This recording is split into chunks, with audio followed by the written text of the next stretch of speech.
Assalamualaikum warahmatullahi wabarakatuh. Selamat siang untuk Kak Nyimas. Di sini kita ngobrol-ngobrol santai nih Kak mengenai kepemimpinan Kakak nih selama Kakak kemarin mencalonkan diri menjadi ketua di Genbi. Nah, mungkin ada sepatah dua patah kata dari Kak Nyimas sendiri. Untuk membuka ya? Iya. Oke, say hello untuk teman-teman semuanya ya, terkhususnya teman-teman Genbi. Perkenalkan saya Nyimas ya, tadi udah diperkenalkan juga oleh moderator. Jadi untuk saya sendiri Genbi 2021 dan 2022. Jadi kakak 2 periode juga, alhamdulillah. Dan untuk kepemimpinan sendiri itu di periode tahun 2021. Mungkin karena kakak nih pernah 2 tahun kan jadi anggota nih di Genbi Kak. Mungkin kesan dan pesan dari kakak sih selama menjadi anggota di Genbi. Terus perjalanan kakak masuk di Genbi tuh bagaimana sih Kak? Mungkin untuk pelajaran kita nantinya, untuk audiens juga tahu gitu gimana pelajarannya. Ya, jadi kalau untuk lebih ke pengalaman ya selama di Genbi gitu. Jadi luar biasa banget ya teman-teman. Tentunya mungkin teman-teman Genbi yang sekarang sudah bergabung juga udah tahu bahwa masuk atau untuk mendapatkan beasiswa Bank Indonesia sendiri kita butuh effort ya. Kita butuh bersaing dengan teman-teman lainnya gitu ya. Karena salah satu beasiswa yang lumayan bergengsi dan juga direbutkan oleh mahasiswa-mahasiswa lainnya adalah Genbi itu sendiri, beasiswa dari Bank Indonesia. Kenapa? Jadi sepertinya perjalanan untuk meraih beasiswa ini tentunya satu ya, karena kita menjemput kesempatan itu tadi. Jadi ada peluang ya kita jemput gitu. Jadi waktu itu semester 4 karena di BI sendiri kita penerimaan beasiswa itu bisanya 2 kali ya pada semester 4 dan juga 6 kalau nggak salah ya. Jadi kemarin waktu semester 4 kakak waktu ada penerimaan beasiswa Bank Indonesia itu coba untuk ngedaftar gitu ya. Kita nggak tahu nantinya bakal keterima atau enggak, tetapi ya intinya kita coba terlebih dahulu. Ternyata ketika mengikuti semua persyaratan prosedur yang ada, alhamdulillah lolos mulai dari tahap administrasi sampai juga dengan tahap wawancara. Jadi untuk sampai bisa menjadi ketua Komsat itu alhamdulillah juga kan kepercayaan sama teman-teman lainnya ya gitu ya. Tentunya bukan karena lebih hebat, tetapi memang itu amanah yang teman-teman lain berikan kepada kakak gitu. Jadi sebenarnya satu hal yang menarik ya di Genbi itu sendiri, semuanya itu adalah orang-orang yang hebat, orang-orang yang berprestasi. Karena salah satu poin penting ketika ingin mendapatkan beasiswa Bank Indonesia adalah kita harus punya prestasi dan mempertahankan prestasi kita, baik di bidang akademik maupun non akademik. Nah, jadi suatu kebanggaan banget ya gitu ketika keterima di beasiswa Bank Indonesia itu bertemu. Kita ada namanya Genbi ya, namanya Genbi adalah wadah ya, perhimpunan mahasiswa-mahasiswa yang menerima beasiswa Bank Indonesia. Jadi luar biasanya juga Bank Indonesia ini selain memberikan kita dalam bentuk materi, Bank Indonesia juga memberikan kesempatan untuk kita untuk sama-sama upgrade di wadah Genbi itu sendiri. Nah, jadi selama kakak menjabat, alhamdulillah juga banyak sekali pengalaman-pengalaman luar biasa yang kita raih ya, itu tadi karena kita berkumpul dengan orang-orang hebat, jadi bisa sharing-sharing ya sama teman-teman Genbi juga. Kalau pengalamannya asik banget.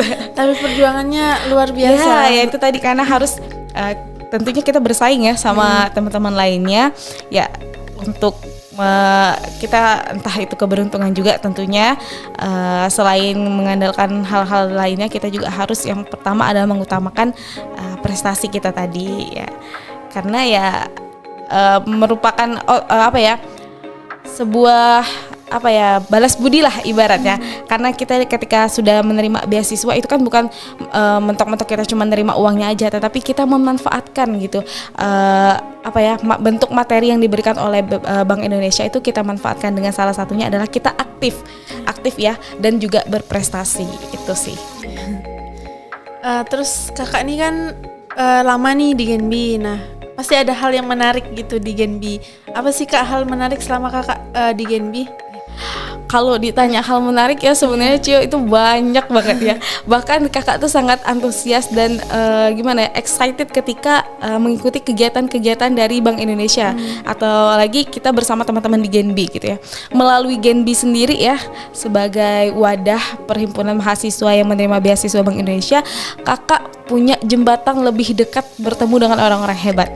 Kenapa? Karena jujur saja selama kakak menjadi mahasiswa banyak juga organisasi-organisasi lain ya yang kita ikuti. Namun di Genbi itu ada hal spesialnya. Kita punya kesempatan mengetahui lebih banyak hal-hal hebat di luar sana. Salah satunya bertemu dengan orang hebat ya. Jadi yang paling menarik itu kakak punya kesempatan bisa bertemu sama orang-orang yang mungkin kalau nggak dari Genbi kakak nggak bakal ketemu ya. Contohnya kayak influencer, misalnya sekarang kan lagi ngetrennya Mbak Vina ya, Vina Mauliana itu yang konten-kontennya mengenai CV di TikTok dan lain sebagainya. Kita pernah diberikan kesempatan menjadi moderator beliau kita dalam acara kegiatan Genbi juga yang tentunya disupport dari Bank Indonesia, dan juga pernah banyak lagi gitu karena kita mengundang orang-orang hebat ya untuk bisa menjadi pemateri, sehingga kita sangat-sangat dibekali dari Bank Indonesia itu sendiri, karena mereka juga tentunya mengharapkan kita generasi-generasi muda ini tentunya nanti akan menggantikan orang-orang hebat nantinya ya, dan juga akan membantu perekonomian Indonesia gitu, sehingga mereka juga tidak hanya membekali dalam bentuk materi tetapi juga membekali dalam bentuk-bentuk lainnya, contohnya tadi dengan memberikan kita materi melalui orang-orang hebat langsung gitu ya. Itu tadi hal menariknya, belum tentu kalau misalnya nggak melalui Genbi kita mungkin nggak bisa bertemu orang-orang hebat dan juga bisa upgrade gitu ya, upgrade diri kita lebih baik karena juga berkumpul sama teman-teman yang gak kalah hebat-hebatnya gitu. Mungkin kita juga mengenal teman-teman dari jurusan lain gitu. Betul. Kan Kak? Iya, kita punya banyak ya teman-teman dari jurusan lain, kalau nggak dari ketemu di Genbi mungkin kita nggak kenal sama mereka.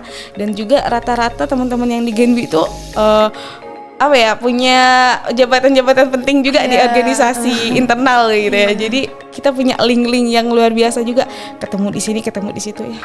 Banyak-banyak manfaat ya gitu.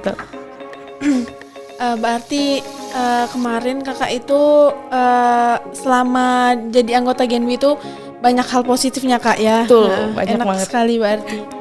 Jadi mungkin untuk kami yang belum selesai nih selama satu periode ini, semoga untuk kedepannya kami bisa menjadi calon seperti kakak juga. Amin, semoga lebih baik lah ya. Ya, amin. Terus kakak nih punya kalimat nih yang berbahasa Inggris nih, rada sulit sih menyebutkannya.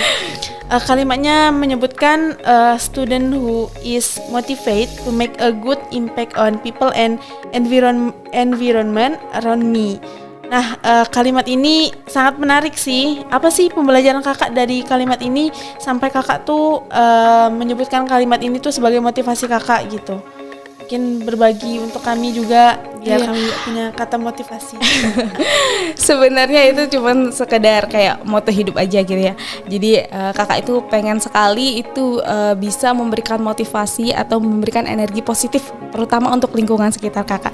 Karena secara tidak langsung ketika kita memberikan energi positif kepada lingkungan sekitar kita, itu juga akan kembali lagi kepada kita, sehingga apa yang kita lakukan itu akan berdampak kembali kepada diri kakak. Oleh itu sebab itulah kenapa moto kakak itu pengen banget ya dapat berguna lah atau memotivasi orang lain, sehingga hal tersebut juga bakal memotivasi diri kita sendiri untuk lebih baik, kayak gitu sih. Mantap sih. Kayaknya bakal bikin kata motivasi juga. Siapa tahu bisa berkembang juga kan Kak. Anaknya Najwa Shihab ya. Jadi orang-orang hebat nih. Amin ya Allah, amin. Terus dengar-dengar kakak juga dapat ini prestasi, kakak peringkat 7 dari generasi link aja apa-apa bisa. Itu ceritanya gimana sih Kak? Keren banget sih.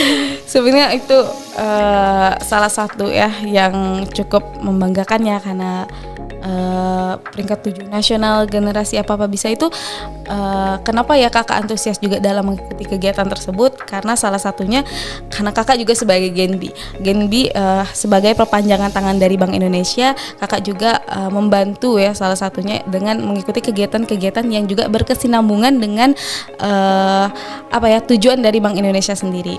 Nah, jadi kan sekarang kan lagi eranya digitalisasi ya, sangat gencar-gencarnya banget, bahkan kegiatan kita mau melakukan transaksi pun sekarang sudah serba digital, atau dari Bank Indonesia itu kan kris ya, yang lagi tren-trennya banget ya.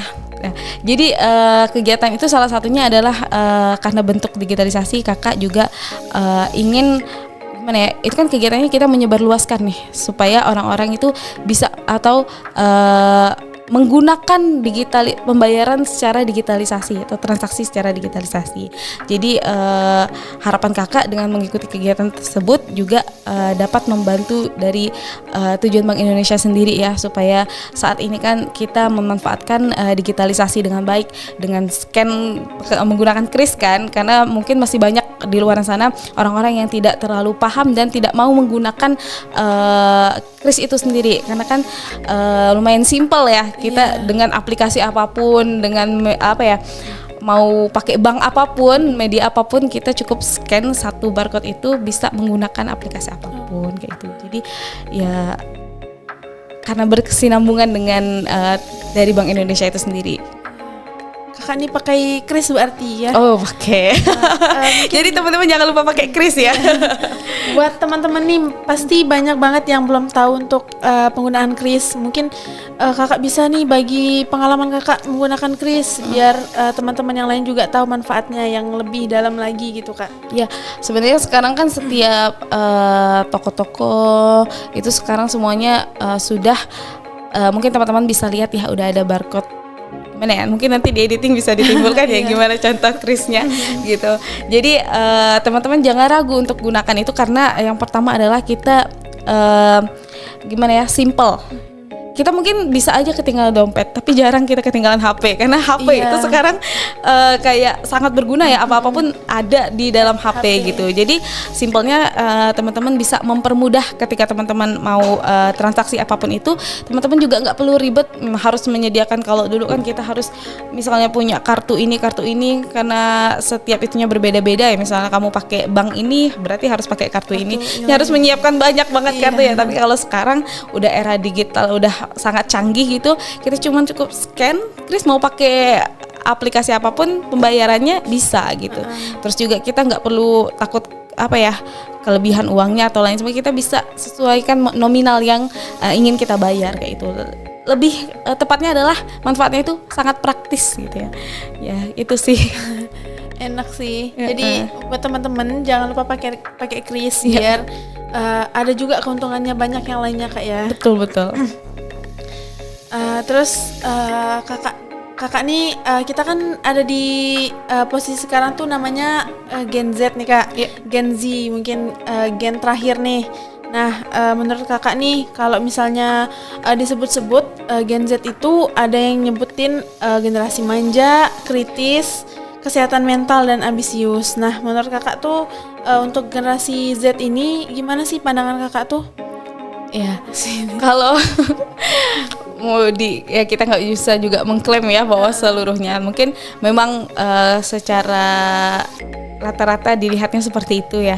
Mungkin karena juga yang pertama tadi, karena kita sudah eranya digital ya, mungkin bisa membuat orang-orang itu mulai bermalas-malasan karena semuanya sudah canggih, sudah simple, jadi sedikit effort yang dikeluarkan ketika mau melakukan sesuatu ya. Jadi mungkin kalau pendapat kakak sendiri, supaya kita juga yang generasi Z tidak ikut terayu oleh kemanjaan-kemanjaan yang digital yang membuat kita jadi malas gitu. Jadi kita harus terapkan pada diri kita sendiri bahwa hadirnya teknologi itu membantu, bukan berarti kita ketika teknologi itu ada kita jadi bermalas-malasan mengurangi aktivitas kita karena sudah terbantu oleh digital atau teknologi tadi. Tapi jadikan teknologi itu adalah ajang kita untuk kitanya semakin lebih produktif gitu ya.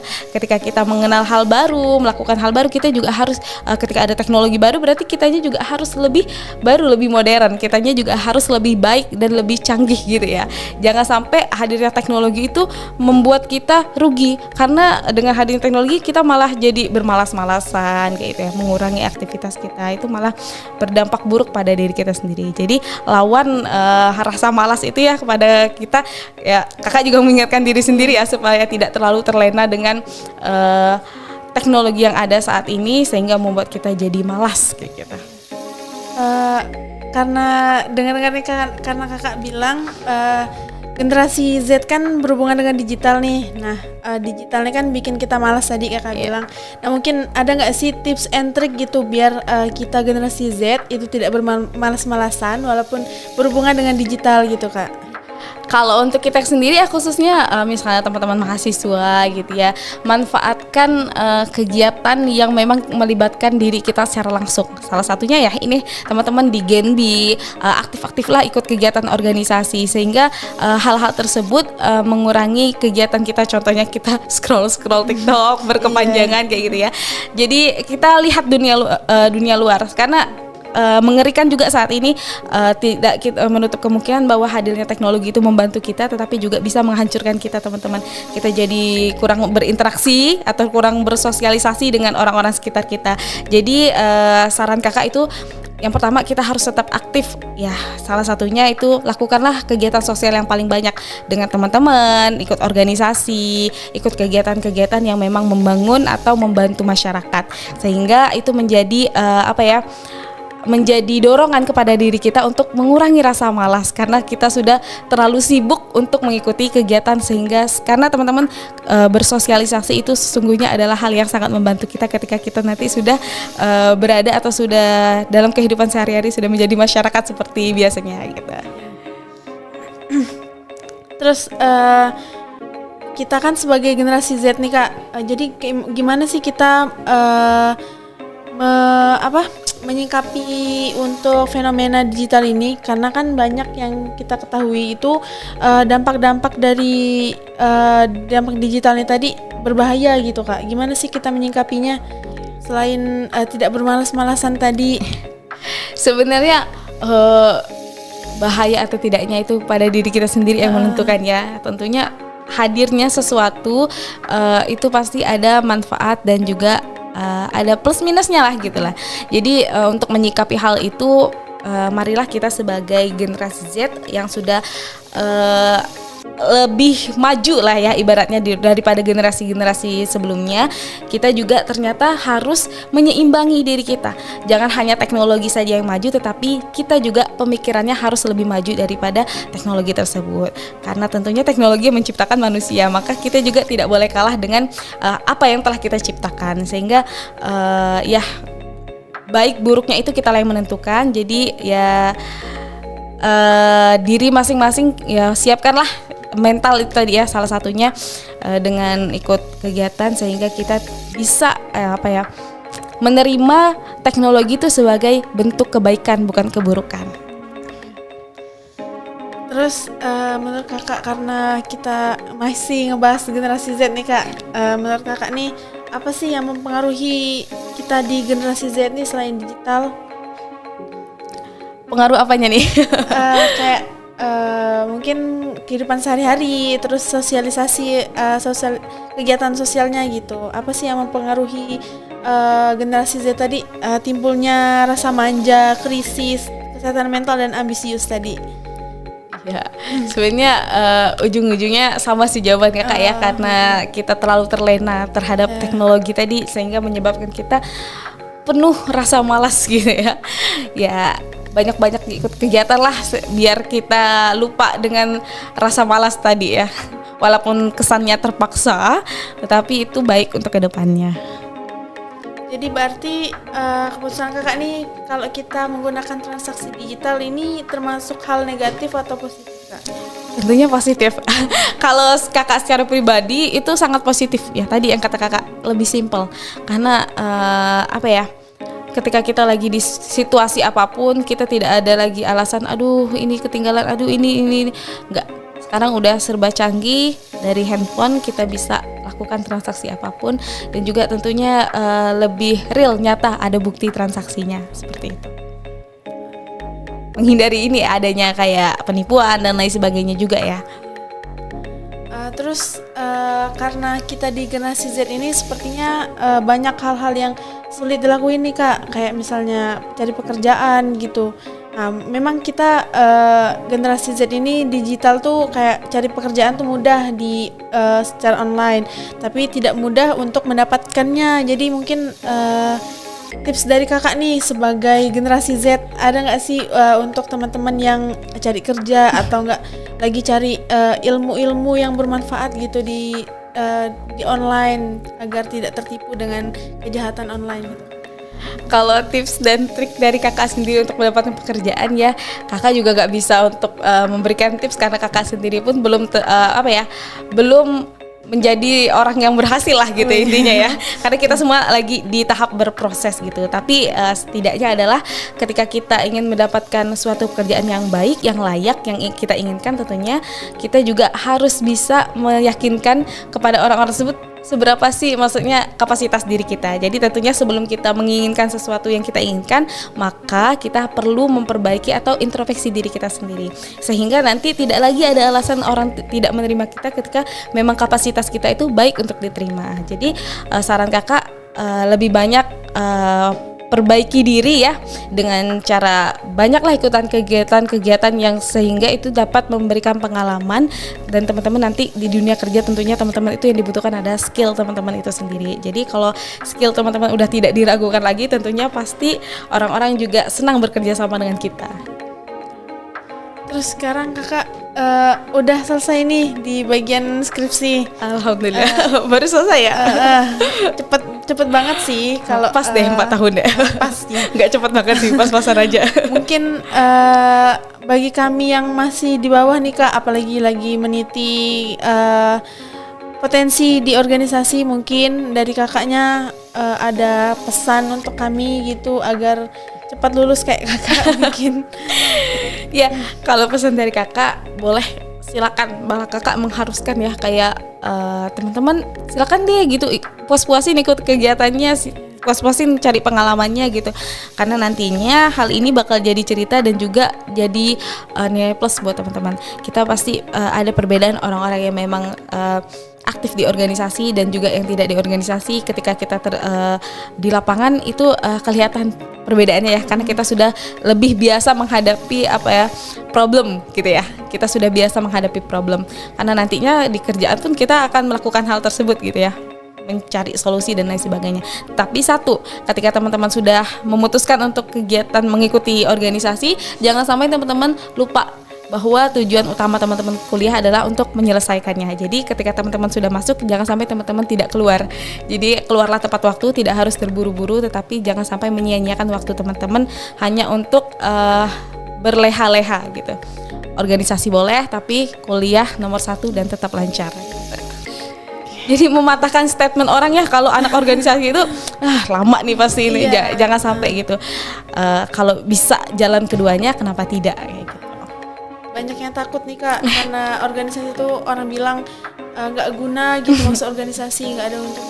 Tapi melihat kemajuan Kakak nih dari organisasi juga kan, terus betul, Kakak lulus cepat.